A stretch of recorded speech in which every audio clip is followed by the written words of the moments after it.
الحمدللہ رب العالمین، الصلاۃ والسلام علی سید الانبیاء والمرسلین محمد وآلہ واصحابہ اجمعین، اما بعد فاعوذ باللہ من الشیطان الرجیم، بسم اللہ الرحمن الرحیم۔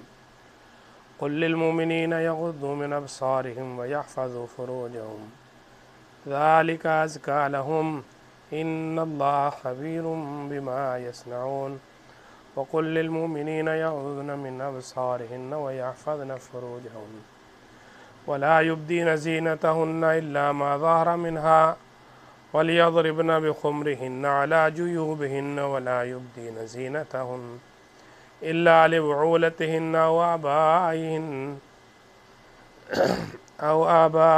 أو آباء بعولتهن أو أبنائهن أو أبناء بعولتهن أو إخوانهن أو بني إخوانهن أو بني أخواتهن أو نسائهن أو ما ملكت أيمانهن أو التابعين غير أولي الإربة من الرجال أو الطفل الذين لم يظهروا على عورات النساء ولا يضربن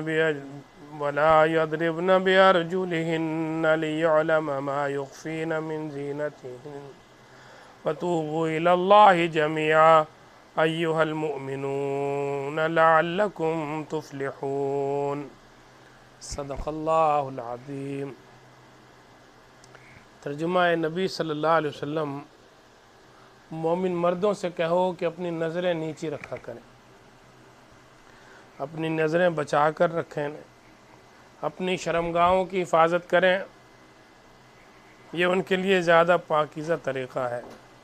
جو کچھ وہ کرتے ہیں اللہ اس سے باخبر رہتا ہے۔ اور اے نبی صلی اللہ علیہ وسلم، مومن عورتوں سے کہیے کہ وہ اپنی نظریں بچا کر رکھیں، اپنی شرمگاہوں کی حفاظت کریں، اپنا بناؤ سنگھار نہ دکھائیں بجز اس کے کہ جو خود بخود ظاہر ہو جائے، اور اپنے سینوں پر اپنی اوڑھنیوں کے آنچل ڈالے رہیں۔ وہ اپنا بناؤ سنگھار ظاہر نہ کریں مگر ان لوگوں کے سامنے شوہر، باپ، شوہروں کے باپ، اپنے بیٹے، شوہروں کے بیٹے، بھائی، بھائیوں کے بیٹے، بہنوں کے بیٹے، اپنے میل جول کی عورتیں، اپنے مملوک زیر دست مرد جو کسی اور قسم کی غرض نہ رکھتے ہوں، اور وہ بچے جو عورتوں کی پوشیدہ باتوں سے ابھی واقف نہ ہوں، وہ اپنے پاؤں زمین پر مارتی ہوئی نہ چلا کریں کہ اپنی جو زینت انہوں نے چھپا رکھی ہو اس کا لوگوں کو علم ہو جائے۔ اے مومنو، تم سب مل کر اللہ سے توبہ کرو، توقع ہے کہ فلاح پاؤ گے۔ رب اشرح لی صدری ویسر لی امری واحلل عقدۃ من لسانی یفقہوا قولی۔ اللہم ارنا الحق حقا وارزقنا اتباعہ وارنا الباطل باطلا وارزقنا اجتنابہ، آمین یا رب العالمین۔ عزیز بھائیو، سورہ نور کی 2 آیات ہیں، 30 اور 31۔ اس کا میں نے ترجمہ اور تلاوت آپ کے سامنے رکھا ہے۔ آج کی ہماری گفتگو کا موضوع ہے حیا، جس کو اردو میں شرم بھی کہتے ہیں۔ یہ شرم اور حیا جو ہے اللہ تعالیٰ نے انسان کے اندر رکھی ہے، فطرت میں موجود ہے اس کے۔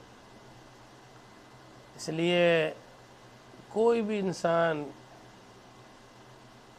برہنہ ہو کر گھومنا پسند نہیں کرتا، سارے کپڑے نہیں اتارتا، اور یہ فطرت کا تقاضا ہے، اللہ کی طرف سے اس کو ودیت کیا ہوا ہے، اس کی فطرت میں یہ بات موجود ہے کہ وہ برہنگی کو اچھا نہیں سمجھتا۔ رسول اللہ صلی اللہ علیہ وسلم نے فرمایا کہ ایمان کی 60 سے زیادہ شاخیں ہیں، اور حیا یعنی شرم بھی ایمان کی ایک شاخ ہے۔ یہ بخاری کی حدیث ہے۔ ایک دفعہ رسول اللہ صلی اللہ علیہ وسلم ایک انصاری شخص کے پاس سے گزرے، اس حال میں کہ وہ اپنے ایک بھائی سے کہہ رہے تھے کہ تم اتنی شرم کیوں کرتے ہو؟ آپ صلی اللہ علیہ وسلم نے اس انصاری سے فرمایا، اس کو اس کے حال پر چھوڑ دو، کیونکہ حیا بھی ایمان ہی کا ایک حصہ ہے۔ خود رسول اللہ صلی اللہ علیہ وسلم انتہائی حیا دار تھے، انتہائی شرم کرنے والے تھے۔ یعنی بچپن کی آپ کی زندگی کا ایک واقعہ جو سیرت نگاروں نے لکھا ہے ملتا ہے کہ جب خانہ کعبہ کی تعمیر ہو رہی تھی اور سب اس وقت آپ کی عمر بہت کم سن تھی، تو آپ بھی اس میں حصہ لے رہے تھے اس کی تعمیر کے اندر، اور وہ اینٹیں رکھ رکھ کر کے کاندھوں پر رکھ رکھ کر کے لاتے تھے۔ تو آپ کے چچا نے آپ کی تہبند کو اٹھا کر کے آپ کے نیچے سے یہاں رکھ دیا، کاندھے پر رکھ دیا، تاکہ اس کی وجہ سے کوئی زخم نہ آئے۔ تو نبی صلی اللہ علیہ وسلم بے ہوش ہو گئے۔ آپ بے ہوش ہو گئے اس وجہ سے کہ وہ اتنے حیا دار تھے کہ یہ بات برداشت نہیں ہوئی آپ کو کہ آپ کا جسم جو تھا، وہ بچے تھے حالانکہ لیکن برہنہ ہو گیا، اس کی وجہ سے آپ بے ہوش ہو گئے۔ تو حیا جو ہے وہ اتنی قیمتی چیز ہے کہ جس کے بارے میں یہ فرمایا کہ جس کے اندر حیا نہیں ہے اس کے اندر ایمان نہیں ہے۔ اور اگر تمہارے اندر حیا نہ ہو تو جو جی میں آئے کرو۔ دیکھیے، آپ کو شرم آتی ہے، کبھی بچوں سے آتی ہے، والدین کے سامنے آتی ہے، اپنے بڑوں کے سامنے، اپنے چھوٹوں، یعنی ہر جگہ آدمی کو کوئی نہ کوئی ایسا موقع آتا ہے کبھی کوئی گندی بات زبان سے نہ نکل جائے، اس میں بھی حیا کرتا ہے آدمی۔ اپنے بچوں کے سامنے اس کا سطر نہ کھل جائے، اس سے بھی آدمی حیا کرتا ہے۔ ایک غیر آدمی کے سامنے، ایک غیر محرم، غیر یعنی شخص کے سامنے، محلے میں، اپنی بستی میں، کہیں بھی اسے اس بات کی فکر ہوتی ہے کہ میں کہیں برہنہ نہ ہو جاؤں۔ اگر وہ اس کی کوئی، اور آج کل تو وہ ویڈیو کا زمانہ چل رہا ہے، ویڈیو لیک ہوتی رہتی ہیں برہنہ لوگوں کی۔ تو یہ جو حیا ہے یہ انسان کی فطرت کے اندر ہے، اور جو لوگ حیا نہیں کرتے، دیکھیے حیا کس سے کی جاتی ہے؟ سب سے زیادہ حیا جو ہے وہ اللہ سے کرنی چاہیے۔ اللہ سے بھی حیا کرنی چاہیے، اس لیے کہ اللہ ہر حال میں دیکھ رہا ہے۔ تو بندے کو یعنی اور لوگوں کے ساتھ ساتھ اللہ سے بھی حیا کرنی چاہیے۔ پھر یہاں پہلی آیت کے اندر یہ بات فرمائی گئی کہ قُلْ لِلْمُؤْمِنِينَ يَغُضُّوا مِنْ أَبْصَارِهِمْ وَيَحْفَظُوا فُرُوجَهُمْ۔ اے نبی صلی اللہ علیہ وسلم مومن مردوں سے کہہ دیجئے کہ وہ اپنی نظریں بچا کر کے رکھیں۔ نظر بچانا اس کو کہتے ہیں غض البصر، غض البصر، اپنی نظر کو بچانا۔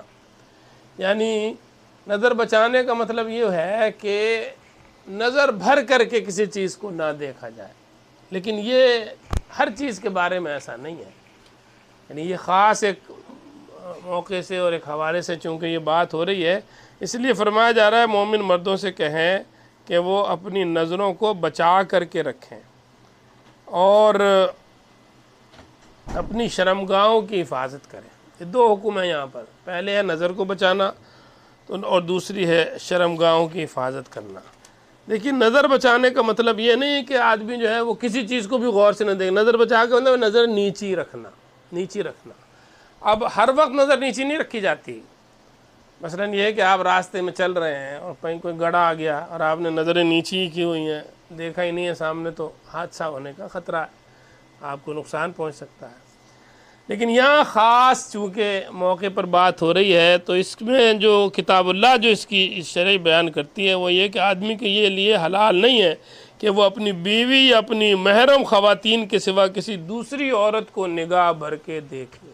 اب یہ وہ والی نگاہ ہے، اپنی بیوی کو دیکھ سکتا ہے، اپنی محرم کو دیکھ سکتا ہے، اپنی بہن کو دیکھ سکتا ہے، بیٹی کو دیکھ سکتا ہے، نگاہ بھر کے دیکھ سکتا ہے، اس لیے کہ وہ حلال ہے جی۔ لیکن اس کے علاوہ کسی غیر محرم عورت کی طرف نگاہ بھر کے دیکھنا، اس کو گھورنا اور آنکھوں کے ذریعے ایک یعنی جس کو حدیث میں آتا ہے کہ انسان زنا کرتا ہے تو آنکھوں کا زنا یہ ہے کہ بندہ اپنی آنکھوں سے اس چیز کو دیکھے جس کو دیکھنے سے منع کیا گیا ہے۔ اس لیے یہ جو دیکھنا ہے یہ اس کے لیے یہ پابندی لگائی گئی۔ حضرت علی رضی اللہ تعالیٰ عنہ سے نبی صلی اللہ علیہ وسلم نے فرمایا کہ اے علی ایک بار جو نظر پڑتی ہے وہ تو حلال ہے، لیکن دوبارہ پلٹ کر کے نظر ڈالنا یہ حرام ہے۔ یعنی ایک بار اگر پڑ گئی کسی پر بھی، کوئی عورت ہے، کوئی نامحرم ہے، کوئی جا رہی ہے، ایسے نظر پڑ گئی تو کوئی بات نہیں ہے، لیکن آپ پھر پلٹ کر کے دیکھ رہے ہیں، پھر اس کو گھور رہے ہیں، اس کے حسن کا جائزہ لے رہے ہیں، اس کے کپڑے دیکھ رہے ہیں، اس کے لباس سے لطف اندوز ہو رہے ہیں، اس کے جسمانی ساتھ، یہ جو ہے یہ پھر حرام کام شروع ہو گیا۔ تو یہ کسی طرح بھی جائز نہیں ہے کہ بندہ جو ہے وہ ایک بار نظر ڈل جائے تو اس کے بعد دوبارہ اس کو پلٹ کر کے دیکھے۔ آدمی کے لیے یہ بات حلال نہیں ہے کہ وہ دیدہ بازی کرے، آنکھوں سے بدکاری کرے، یہ آنکھوں کی بدکاری ہے۔ تو نبی صلی اللہ علیہ وسلم نے فرمایا کہ آدمی اپنے تمام حواس سے زنا کرتا ہے۔ دیکھنا آنکھوں کا زنا ہے، دیکھنا۔ اسی طرح لگاوٹ کی بات چیت زبان کا گناہ ہے، ایسی باتیں زبان سے نکالنا، ایسے جملے کسنا، ایسے مزے لینا، اس سے یہ زبان کا زنا ہے۔ آواز سے لذت لینا کانوں کا گناہ ہے، زنا ہے۔ ہاتھ لگانا ناجائز مقصد کے لیے، ہاتھ پاؤں چلانا، یہ ہاتھ پیروں کا زنا ہے۔ اور یہ ساری تمہیدیں جب پوری ہو جاتی ہیں تب شرمگاہیں جو ہیں وہ اس کی تکمیل کرتی ہیں یا تکمیل کرنے سے رہ جاتی ہیں۔ یعنی یہ سارے کام جب ہو جاتے ہیں تب آدمی جو ہے وہ پورا زنا کرتا ہے، یعنی اس سے پہلے وہ یہ ساری چیزیں کر چکا ہوتا ہے۔ اس لیے ان چیزوں کے کو بھی روکنے کا حکم ہے کہ ان سے بچنے کی کوشش کرو۔ حضرت بریدہ رضی اللہ تعالیٰ عنہ سے روایت ہے کہ نبی صلی اللہ علیہ وسلم نے حضرت علی سے فرمایا کہ علی، نظر کے ایک نظر کے بعد دوسری نظر نہ ڈالنا۔ پہلی نظر تو معاف ہے مگر دوسری نظر معاف نہیں ہے، پہلی نظر تو معاف ہے، دوسری نظر معاف نہیں ہے۔ حضرت جریر بن عبداللہ کہتے ہیں کہ میں نے نبی صلی اللہ علیہ وسلم سے پوچھا کہ یا رسول اللہ اگر اچانک نگاہ پڑ جائے تو کیا کروں؟